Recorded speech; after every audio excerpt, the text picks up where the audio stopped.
Hi friends, welcome to my YouTube channel. నేను మీ మైరా. అదే నీవు అదే నేను పార్ట్ 92. ఫ్రెండ్స్, నా ఛానల్ నచ్చితే కనుక లైక్ చేయటం, షేర్ చేయటం, సబ్స్క్రైబ్ చేసుకోవటం చేయండి. పక్కనే ఉన్న బెల్ ఐకాన్ ప్రెస్ చేయండి. ఇక స్టోరీలోకి వెళ్ళిపోదామా? అతి తక్కువ సమయం మాత్రమే మాట్లాడింది సల్మా. పర్ణిక దగ్గరికి వెళ్ళటానికి చాలాసేపు ఆలోచించిందేమో కానీ తను చేయవలసిన పని మీద దృష్టి పెట్టి ఎంత తొందరగా వచ్చిందో అంత తొందరగా రిటర్న్ ఫ్లైట్ క్యాచ్ చేసి హైదరాబాద్ తిరిగి వచ్చేసింది. ఇంటికి చేరుకున్న సల్మాని చూసి, షాపింగ్కి వెళ్ళానన్నావు, చేతిలో ఏం లేవేంటి అని అడిగింది కావేరి. అది నా ఫ్రెండ్ దగ్గర వదిలేశాను అత్తయ్య, రేపు వెళ్ళి తెచ్చుకుంటాను అంది. సల్మా వచ్చి వెళ్ళిపోయిన తర్వాత పర్ణికకి ఇక హాస్పిటల్లో ఉండాలని అనిపించలేదు. భరించలేని ఫ్రస్ట్రేషన్. ఎవరి మీద చూపించాలో తెలియలేదు. ఫోన్ స్విచ్ ఆఫ్ చేసేసింది. మనసులో ఉన్న ధైర్యం పూర్తిగా జారిపోయింది. తపస్సు మీద పెంచుకున్న నమ్మకం గాల్లో కలిసిపోయిన క్షణమది. ఇంటికి చేరుకుని మౌనంగా తలుపులు మూసేసింది. ఆ తలుపులు మళ్ళీ ఎవరొస్తే తెరుచుకుంటాయో. అప్పటికి పర్ణిక పరిస్థితి ఏంటో. తను మెసేజ్ చూసి కూడా తిరిగి రిప్లై ఎందుకు పెట్టలేదు అని పదే పదే ఫోన్ చూసుకుంటూనే ఉన్నాడు తపస్వి. ఏదో జరుగుతోంది అని అనిపించింది తపస్వికి. అలా ఎందుకు అనిపిస్తుందో కూడా అర్థం కాలేదు. కొంచెం ఫ్రీ టైం దొరికాక కాల్ చేశాడు. వెంటనే స్విచ్ ఆఫ్ వచ్చింది. ఏదో తేడాగా అనిపించి టెన్షన్తో నిండిపోయింది మనసంతా. పదే పదే కాల్స్ చేస్తూనే ఉన్నాడు. ఏమైంది పరి? ఈ మధ్యకాలంలో నువ్వు ఇంత సైలెంట్గా లేవు. ఏదైనా జరిగిందా? అభి ఇక్కడే ఉన్నాడు కదా, వీడు ఇక్కడే ఉండి అక్కడ ఏదైనా చేయకూడని పని చేస్తున్నాడా అని ఒక క్షణం అభి మీద సందేహపడ్డాడు. కూల్ తపస్వి, టెన్షన్ వదిలించుకొని పరీకి కాల్ చేసే మార్గాలు వెతుకు ఫస్ట్ అని తనకు తానే చెప్పుకున్నాడు. టెన్షన్లో ఎప్పటికో కానీ ఆలోచన అందలేదు. ఎస్ మరియా అని వెంటనే మరియాకి కాల్ చేశాడు. తపస్వి కాల్ చూసిన వెంటనే లిఫ్ట్ చేసింది. కంగ్రాట్స్ సార్, చాలా బాగా ఆడారు మీరు అంది. Thank you so much Mariya అంటూనే ఎక్కడున్నావు అని అడిగాడు తపస్వి. సార్, నేను శ్రీనగర్లో లేను. 1 వీక్ లీవ్ మీద మా ఊరికి వచ్చాను. ఇంకొక 4 రోజులైతే కానీ శ్రీనగర్ వెళ్ళను. ఏమైంది సార్ అని అడిగింది. ఏం లేదు, పర్ణికకు కాల్ చేస్తుంటే లిఫ్ట్ చేయడం లేదు. ఎవరిని అడగాలో తెలియక నీకు కాల్ చేశాను అన్నాడు. నాకు ఒక 10 నిమిషాలు టైం ఇవ్వండి సార్, నేను కనుక్కొని చెప్తాను. మీరు టెన్షన్ పడకండి, ఏమైందో కనుక్కుంటానులేండి అని మరియా పెట్టేసింది. రిటర్న్ కాల్ కోసం వెయిట్ చేస్తూ అనీజీగా కూర్చున్నాడు. అరగంటలోపే మరియా కాల్ చేసింది. సార్, డాక్టర్ ఇవాళ హాస్పిటల్కి వచ్చారంట. కొత్తగా అయితే ఏం జరగలేదు, మామూలుగానే వెళ్ళిపోయారని తెలిసింది అంతే, అంతకుమించి ఇంకేం తెలియదు అంది. థ్యాంక్ యూ మరియా అని కాల్ కట్ చేశాడు. వెంటనే అరుణకు ఏమైనా తెలిసి ఉంటుందేమో అని కాల్ చేశాడు.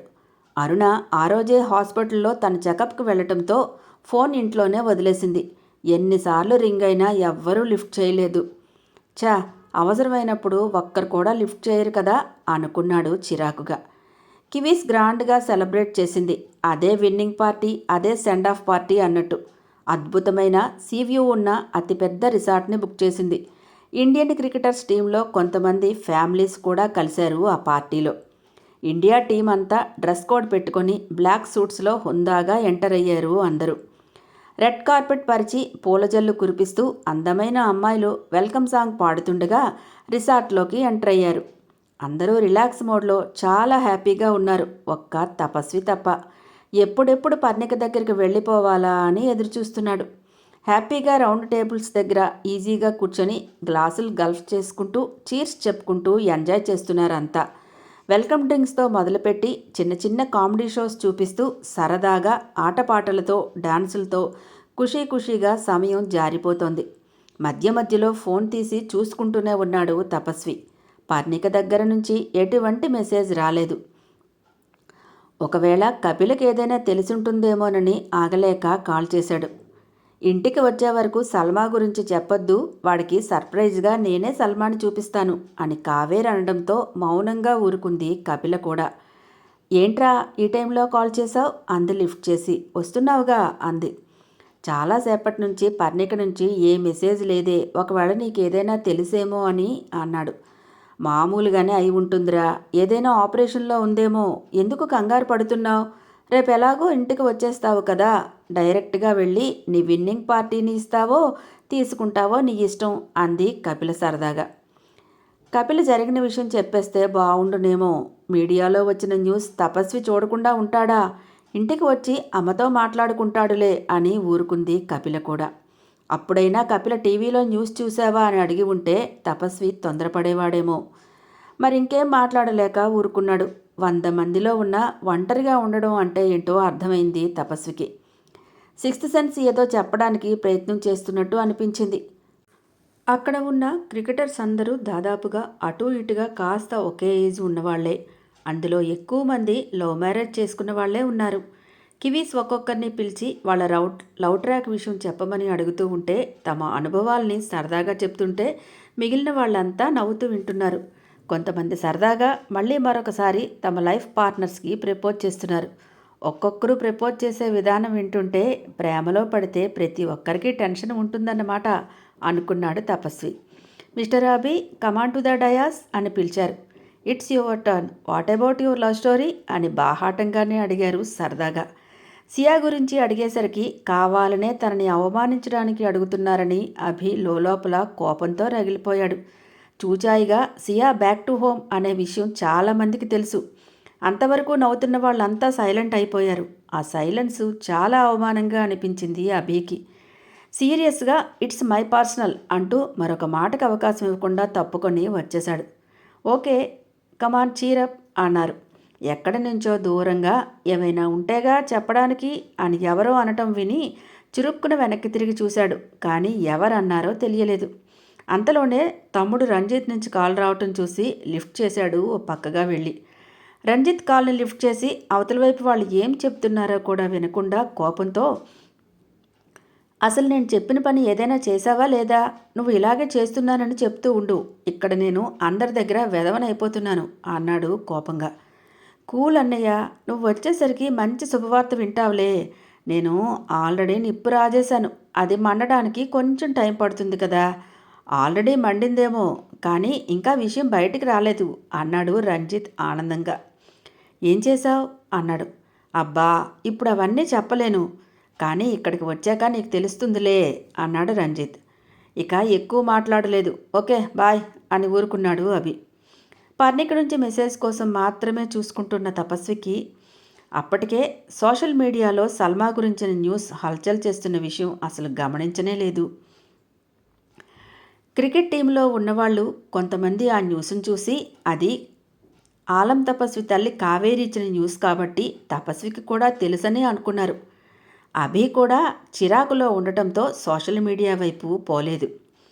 తమ్ముడు ఏదో చేశాడని తెలుసు కానీ అది ఏంటన్నది గమనించలేదు. ఎంత తొందరగా ఈ పార్టీ అయిపోతే అంత తొందరగా వెళ్ళిపోవాలని మనసు తొందర పెడుతోంది తపస్వికి. హాయ్ హీరో, మిమ్మల్ని వదిలేస్తామని అనుకున్నారా? ఇప్పుడు మీ టర్న్ వచ్చింది. మీ వెడ్లాక్ గురించి చెప్పాలి అన్నాడు ప్రత్యేకంగా Kiwis top most cricketer Alam Tapasvi దగ్గరికి వచ్చాడు. పర్ణిక గురించిన టెన్షన్ మర్చిపోయి తపస్వి లేచి నిలబడ్డాడు. పర్ణిక గురించి చెప్పాలంటే సంతోషంగానే అనిపించింది. తను చెప్పే మాట పర్ణిక చెవుల్లో పడితే మెసేజ్ వస్తుందేమో అని అనుకున్నాడు. ఒక్క క్షణం మైక్ పట్టుకొని కళ్ళు మూసుకొని పర్ణికని ఆ రాత్రి జరిగిన ఇన్సిడెంట్ని ఊహించుకున్నాడు. మనసంతా ఒక హాయైన ప్లెజెంట్ ఫీలింగ్ చుట్టేసింది. తపస్వి మౌనం అందర్నీ ఉత్సాహపరిచి ఓ అంటూ చిన్నపిల్లల్లా కేకలు వేశారు. కమాన్ మై డియర్, స్పీకౌట్ అన్నారు మరికొంతమంది. తపస్వి కళ్ళు తెరిచి అందరినీ చూసి చిన్న చిరునవ్వు నవ్వాడు. I will get marry my fiancee maybe after 1 week అని చెప్పడంతోనే అందరూ క్లాప్స్ కొట్టి కాలేజ్ స్టూడెంట్స్లా విజిల్స్ కేకలతో కాసేపు చీరప్ చేశారు తపస్విని. ఓ, ఫుల్లీ ప్యాకప్లోనే ఉన్నారన్నమాట అన్నారు సల్మాన్ దృష్టిలో పెట్టుకుని కొంతమంది. వాళ్ళు అంటుండే దాన్ని పట్టుకోలేకపోయాడు తపస్వి. తొందరలో పెళ్లి చేసుకుంటాను అని ఆ మాటని చెప్తానని కూడా అనుకోలేదు తపస్వి. ఆ టెన్షను నేను భరించలేను, తొందరగా నా దగ్గరికి తెచ్చేసుకోవాలి పరీని అని అనుకున్నాడు ఆ క్షణం. తమ నేషనల్ బోర్డ్ అయిన కివీని అందమైన సిల్వర్ స్టాచ్యూస్గా మలిచి ఇండియన్ క్రికెట్ టీం అందరికీ గిఫ్ట్గా అందించి మనస్ఫూర్తిగా అందరికీ సెండ్ ఆఫ్ ఇచ్చింది ఇండియా వెళ్ళటానికి కివీస్ జట్టు. ఇండియాకి ప్రత్యేకమైన విమానంలో తీసుకుని వచ్చారు భారత జట్టుని. ఇండియాలో దిగేసరికే పూల జల్లుతో స్వాగతం పలికారు అభిమానులంతా. విఐపీలు, సెలబ్రిటీలు, బీసీసీఐ మెంబర్స్ మొత్తం అందరితో ఎయిర్పోర్టు నిండిపోయింది.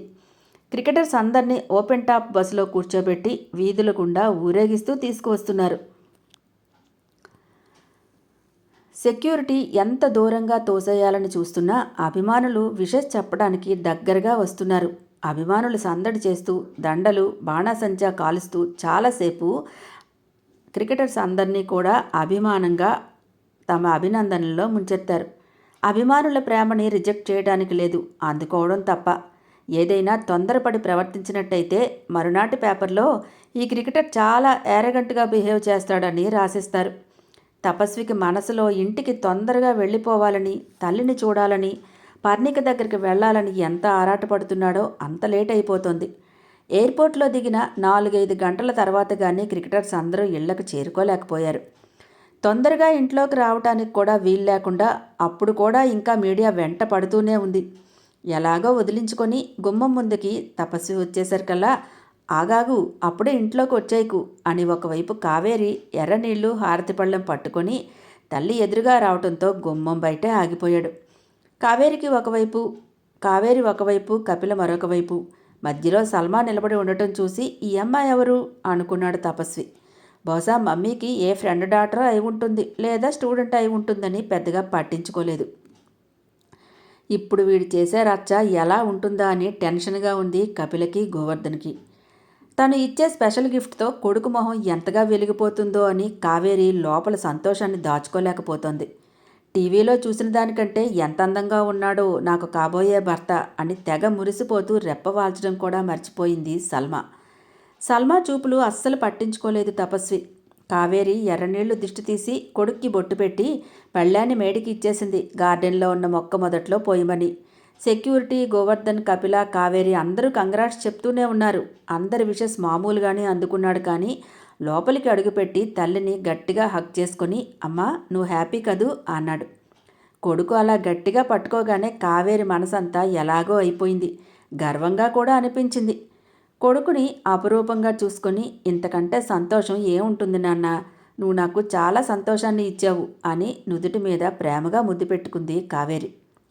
ఇంటి వరకు సాగిన జనసందోహాన్ని సెక్యూరిటీ వాళ్ళు మెల్లగా వెనక్కి పంపించేస్తున్నారు. మీడియాని కూడా గేటు వరకే అలౌ చేశారు. కావేరిని, తపస్విని అలా చూసి ఎన్ని ఫ్లాషులు వెలిగాయో. తపస్వి లోపలికి వచ్చిన తర్వాత కూడా వస్తూ తల్లి చుట్టూ చేతులు వేసి లోపలికి నడిపించుకుని వచ్చాడు. ఒకసారి మళ్ళీ పర్ణికకు కాల్ చేశాడు. స్విచ్ ఆఫ్ అనే వచ్చింది. ఫ్రెష్ అయి వస్తానని వెళ్ళబోతున్న తపస్విని చూసి, సల్మా గురించి సోషల్ మీడియాలో వచ్చింది కదా, అందుకే చూసి కూడా ఎవరిని అడగలేదేమో. అయినా నేను చెప్పాలి కదా, ఈ అమ్మ గిఫ్ట్ వాడికి ఎంత నచ్చిందో వాడి కళ్ళల్లో చూడాలి నేను అనుకుంది కావేరి. తపస్వి, ఈ అమ్మ ఎవరో నీకు తెలుసా అని సల్మాని చూపించి అడిగింది. ఎవరో నాకెలా తెలుస్తుందమ్మా, ఎప్పుడూ నేను చూడలేదు, ఇప్పుడే చూస్తున్నా, ఎవరు అని అడిగాడు. అమ్మతో మాట్లాడుతూనే కపిల గోవర్ధన్ వైపు చూసింది. వాళ్ళిద్దరి మొహాల్లో టెన్షన్ కొట్టొచ్చినట్టు కనబడుతోంది. వీళ్ళెందుకు ఇలా ఉన్నారు అనుకున్నాడు. కొడుకు చేయి పట్టుకొని దగ్గరకు తీసుకొని, నీకు ఇస్తానన్న సర్ప్రైజ్ గిఫ్ట్ ఇదే కన్నా, నాకు కోడలిగా నీకు భారీగా ఈ అమ్మాయిని మీడియా ముందుకు తీసుకొచ్చాను, నువ్వు చూడలేదా అని ఆశ్చర్యంగా మాట పూర్తి చేసేలోపే తపస్వికి 1000 వోల్ట్ల షాక్ తగిలినట్టు అయిపోయాడు. అమ్మా, ఏం మాట్లాడుతున్నావు నువ్వు? అంటే ఈ అమ్మాయిని నువ్వు మీడియాకి ఇంట్రడ్యూస్ చేశావా? బాధ, కోపం కలగలిపినట్టు అడుగుతూ చివరికి బలహీనంగా, అంటే నాకు తప్ప ఈ విషయం అందరికీ తెలుసు, పరికి కూడా తెలిసే ఉంటుంది. షిట్, అందుకే పరి నుంచి ఏ మెసేజ్ లేదు అని ఉన్నపాటుగా బయటికి పరిగెత్తి ఎవరికో కాల్ చేశాడు. అంతలోనే గుర్తుకు వచ్చినట్టు మళ్ళీ వెనక్కి వచ్చి, అమ్మా నువ్వు జాగ్రత్త, నేను వచ్చే వరకు ఎవ్వరూ ఎక్కడికి వెళ్ళొద్దు అని చెప్పి, గోవు టేక్ కేర్ రా అని గట్టిగా చెప్పి వచ్చి కారులో కూర్చున్నాడు. మరుక్షణం కారు ఎయిర్పోర్ట్ వైపు రివ్వుని తీసుకుపోయింది. హాయ్ ఫ్రెండ్స్, నా ఛానల్ నచ్చితే కనుక లైక్ చేయటం, షేర్ చేయటం, సబ్స్క్రైబ్ చేసుకోవటం మర్చిపోకండి. పక్కనే ఉన్న బెల్ ఐకాన్ని ప్రెస్ చేయండి. నెక్స్ట్ అప్డేట్ కోసం వెయిట్ చేస్తూ ఉండండి.